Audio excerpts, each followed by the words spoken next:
Bom dia, meu nome é José Dorval, sou professor de anatomia da Universidade Federal de Rio Grande. O assunto deste vídeo é peritônio e cavidade peritoneal.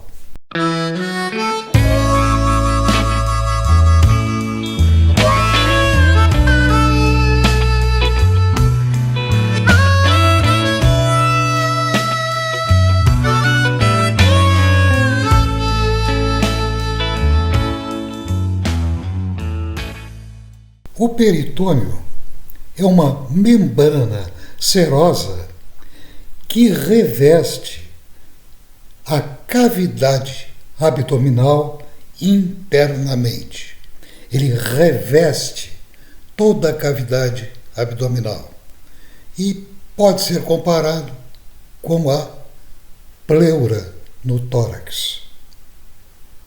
Assim como a pleura, existe um peritônio parietal, que recobre as paredes do abdômen, e um peritônio visceral, que recobre as vísceras abdominais.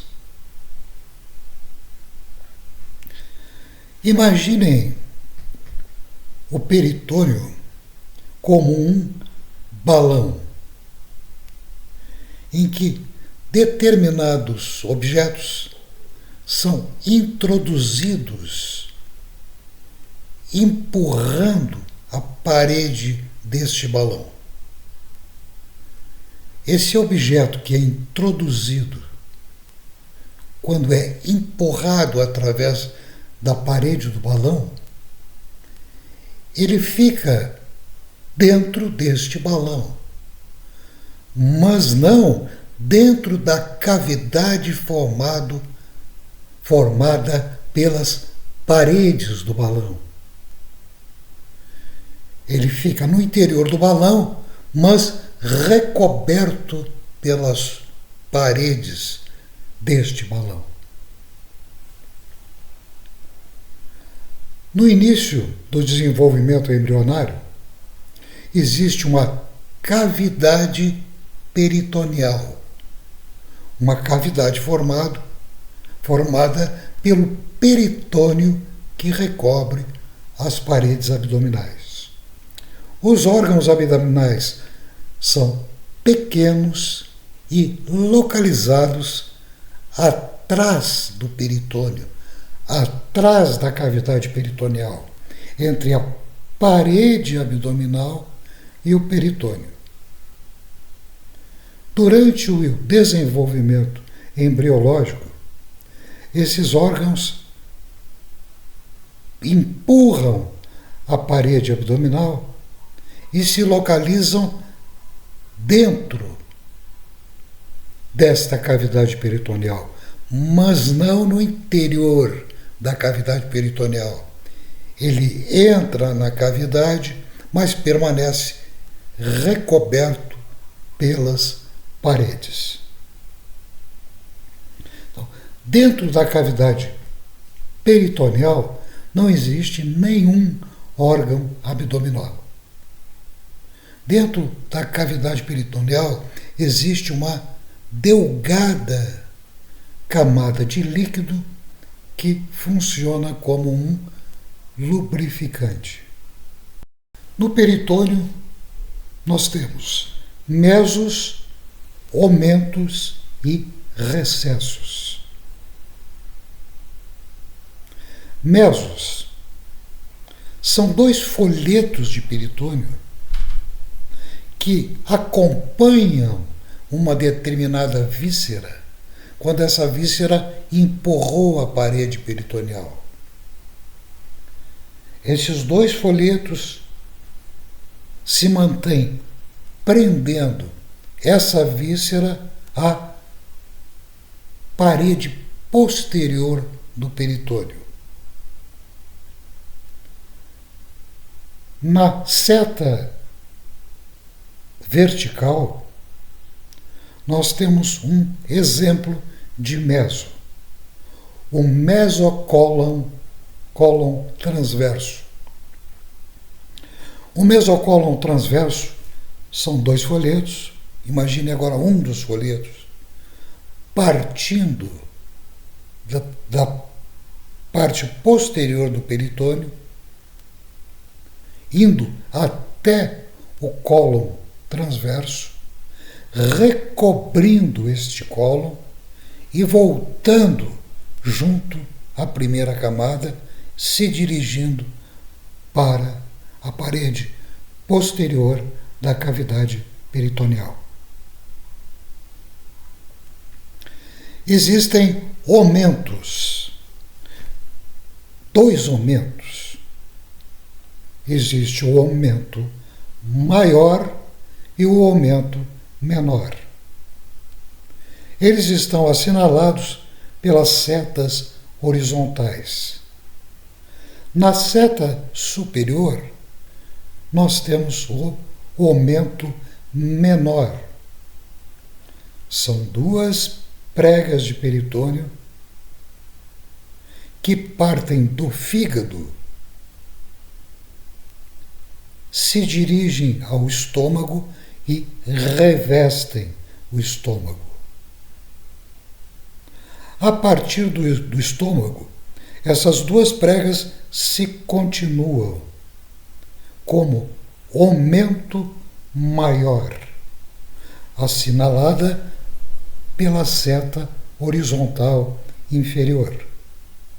Esse aumento maior está no abdômen como se fosse um avental que recobre as vísceras abdominais. No sexo feminino existem 2 recessos principais. Observe na parte inferior da figura. É um corte sagital em uma figura que representa o abdômen e a pelve de um indivíduo feminino. Observem o reto, o canal anal e o ânus. Anteriormente ao ânus, a vagina, que se comunica com o útero. E, mais anteriormente, a bexiga, que se abre no exterior através da uretra. Reto, útero e bexiga são órgãos pélvicos. Eles estão localizados abaixo da cavidade peritoneal e são recobertos por peritônio, pela parede inferior do peritônio. Então observem junto à parede anterior a cobertura de peritônio em branco. Essa parede de peritônio, inicialmente, ela está junto à parede abdominal anterior. Inferiormente, o peritônio recobre a bexiga. Sofre uma reflexão, uma curva abrupta, e passa a revestir o útero. Reveste todo o útero, uma nova reflexão, outra curva abrupta, e o peritônio sobe, recobrindo o reto.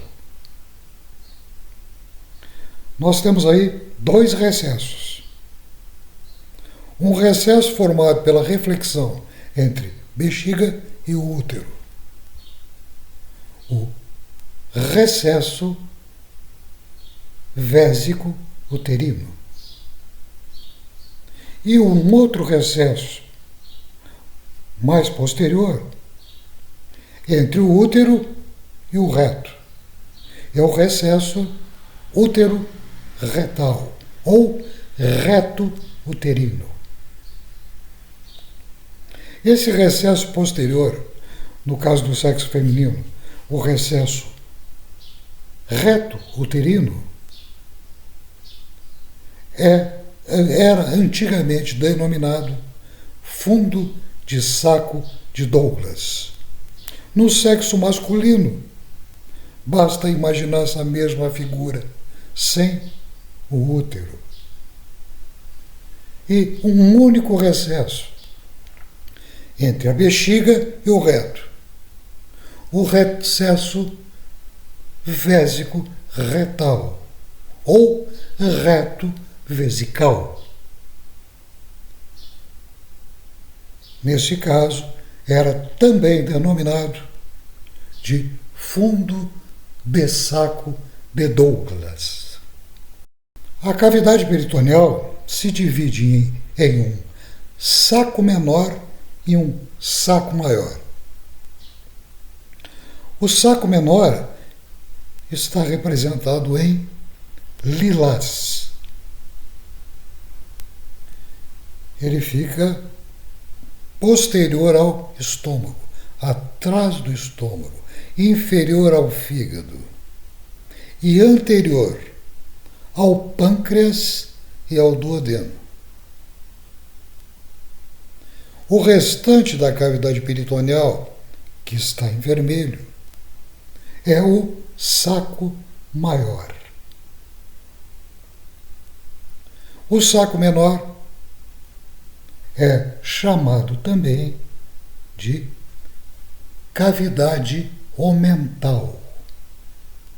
Existe uma comunicação entre os dois sacos, o menor e o maior.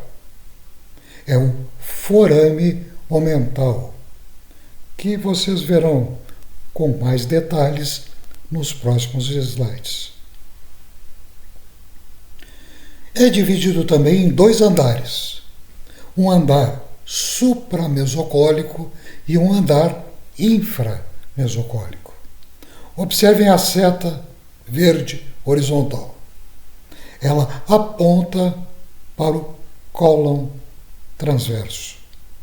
O cólon transverso está preso na parede posterior da cavidade peritoneal por um mesocólon transverso.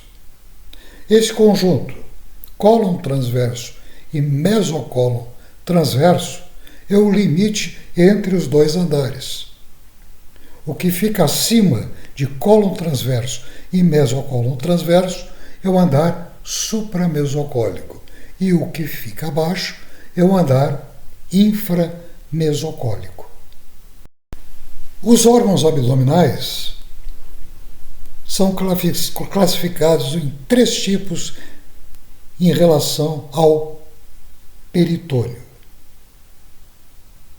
Eles podem ser peritonizados, ou seja, quase completamente recobertos por peritônio. Um exemplo de órgão peritonizado é o cólon transverso, assinalado pela seta horizontal inferior. Ele é praticamente todo revestido por peritônio. Agora, entre o mesocólon transverso é formado por 2 folhetos. E existe um espaço quase virtual entre esses 2 folhetos. É dentro desse espaço que entram no colo transverso artérias, saem veias, linfáticos, entram nervos. Existem os órgãos parcialmente peritonizados. Observem agora na parte superior da figura, na seta em verde vertical. Ela aponta para o fígado.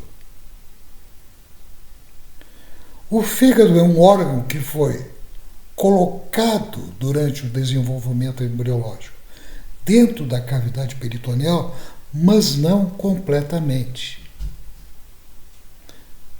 Prestem atenção na parte supero-posterior do fígado. Nesta região não existe peritônio e o fígado está em contato com o diafragma. Essa área do fígado sem peritônio é chamada de área nua do fígado. Então, o fígado é um exemplo de órgão parcialmente peritonizado. Ele é revestido por peritônio, mas não completamente. Existem alguns órgãos que, durante o desenvolvimento embriológico, permanecem atrás da cavidade peritoneal. Eles não entram, não empurram a parede dessa cavidade. Observem agora a seta horizontal superior, a que passa sobre a coluna vertebral. Ela está apontando para o pâncreas. O pâncreas é um órgão localizado junto à parede posterior do abdômen e recoberto por peritônio na sua face anterior. Ele fica atrás da cavidade peritoneal. Ele é um exemplo de órgão retroperitoneal. Junto à parede anterior do abdômen, no peritônio anterior, existem 3 pregas peritoneais. Observem exatamente na linha média entre o umbigo e a bexiga. Existe uma prega peritoneal única. Essa prega é o úraco. Era um canal que depois do parto ele se oblitera. Mas durante o desenvolvimento fetal ele era o úraco e transportava a urina do embrião. Lateralmente a esta prega mediana, nós temos uma outra prega, a prega peritoneal medial, que são as artérias umbilicais obliteradas. Elas faziam a comunicação entre o feto e a placenta. E é na placenta que ocorrem as trocas gasosas do feto e a eliminação de determinadas substâncias e a absorção de nutrientes. Essas artérias umbilicais, após o parto, são obliteradas, mas resta delas uma prega, a prega peritoneal medial.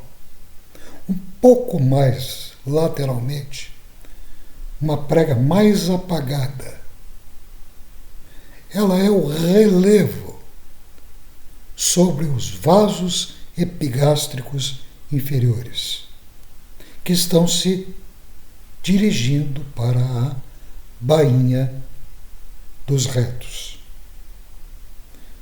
Repetindo, 3 pregas, uma mediana, uma segunda medial e uma terceira lateral. Agora um corte transversal a nível do abdômen.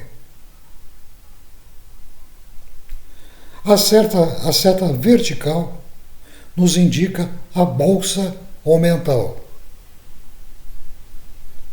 É uma cavidade situada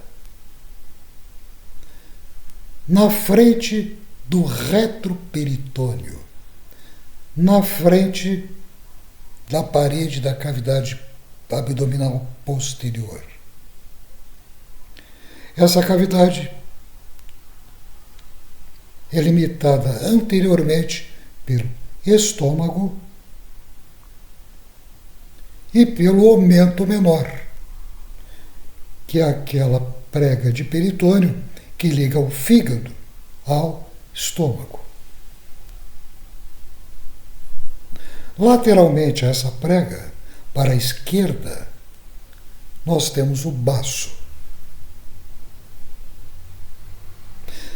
Existe uma comunicação entre a bolsa omental e o restante da cavidade peritoneal, entre o saco menor e o saco maior.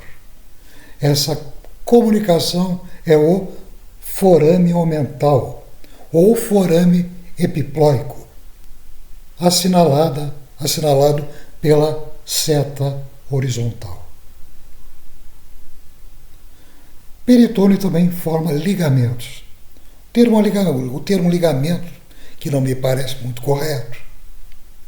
Acho que o termo ligamento deveria ser reservado para articulações. É também utilizado na união entre órgãos por dois folhetos de peritônio juntos.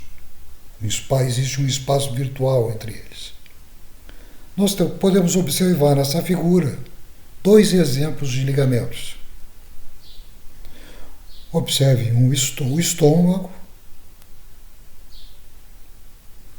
À esquerda, o baço, o estômago, aquela cavidade arredondada, e o baço em cor lilás. Existe uma prega de peritônio que prende o estômago ao baço. É o ligamento gastroesplênico. Observe que junto ao ligamento gastroesplênico, se dirigindo para trás, existe um ligamento que prende o baço ao rim esquerdo.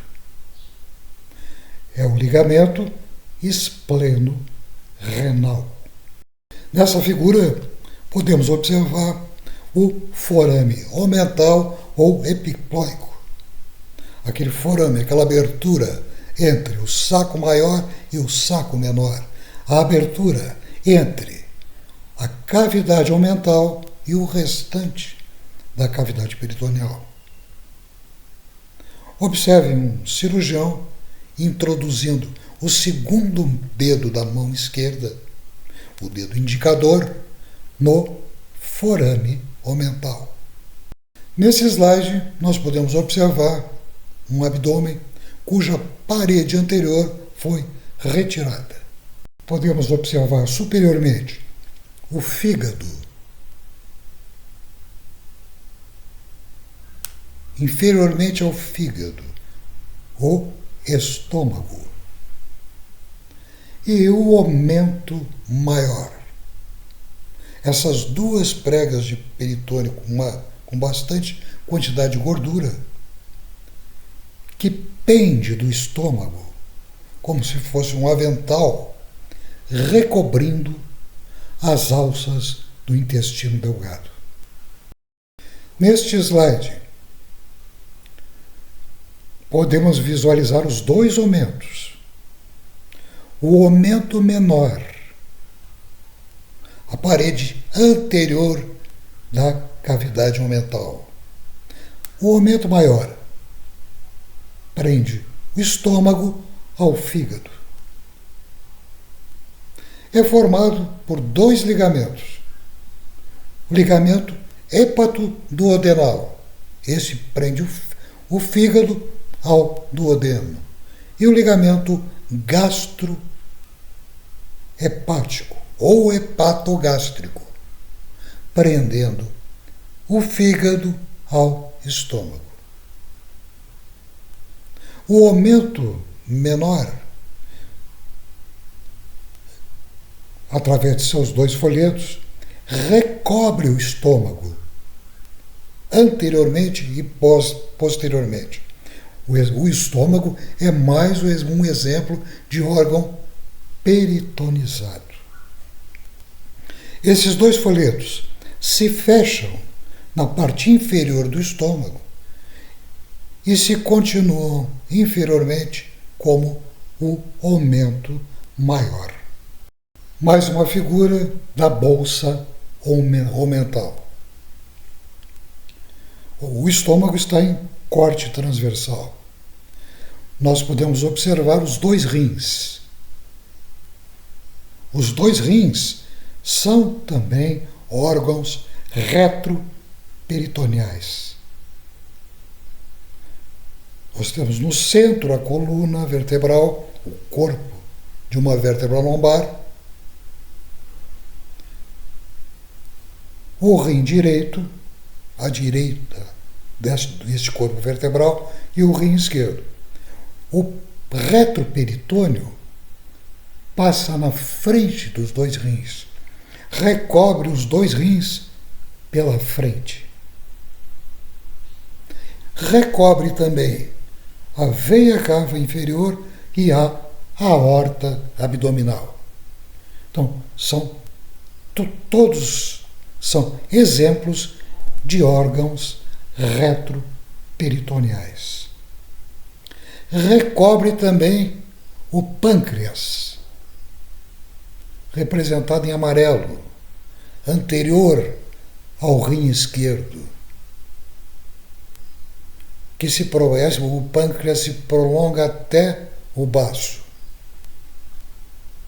À esquerda até o baço. À direita se aproxima do duodeno.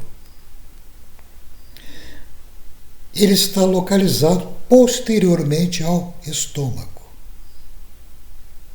e recoberto pelo retroperitônio. O estômago é um órgão completamente peritonizado. Então existe peritônio recobrindo a parte posterior do estômago, a face posterior do estômago. Entre essas duas camadas de peritônio, o peritônio posterior ao estômago e o retroperitônio formam uma cavidade, a bolsa omental, assinalada pela seta vertical. A seta horizontal nos assinala o forame omental ou epiploico. Duas partes do intestino delgado são órgãos peritonizados, o jejum e o ilho. A primeira parte do intestino delgado, o duodeno, se localiza atrás da cavidade peritoneal, atrás do retroperitônio. Ele é um órgão retroperitoneal. Jejum e ilho estão recobertos por peritônio. Então existem aquelas duas pregas de peritônio que partem da parede posterior, recobrem o jejum e o ilho. Uma prega vai até o jejum e o ilho e a outra prega volta para a parede junto à primeira prega. É por essa prega que passam vasos sanguíneos, linfáticos e nervos. E nós estamos observando nessa figura é o mesentério. É um dos mesos. O meso que prende jejum e ilho à parede posterior do abdômen. Isto é tudo por hoje. Nos vemos no próximo vídeo.